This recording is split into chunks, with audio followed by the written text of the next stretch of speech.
उद्या आदरणीय आमदार श्रीजाताई चव्हाण यांचा मुदखेड दौरा आहे। या दौऱ्याच्या अनुषंगाने मुदखेड नगरपालिका परिषद अंतर्गत विविध विकास कामाचे भूमिपूजन सोहळ्याला आदरणीय आमदार श्रीजाताई चव्हाण हे उपस्थित राहणार आहे। हा सोहळा 1 ते 10 प्रभागामध्ये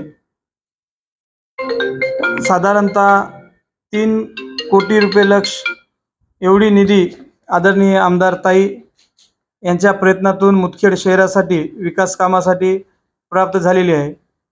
आणि या कार्यक्रमासाठी मी भारतीय जनता पार्टीचे सगळे पदाधिकारी कार्यकर्ते तथा सर्वसाधारण नागरिक यांना मी विनंती करतो की ह्या कार्यक्रमासाठी आपण जास्तीत जास्त लोक उपस्थित राहावं। धन्यवाद।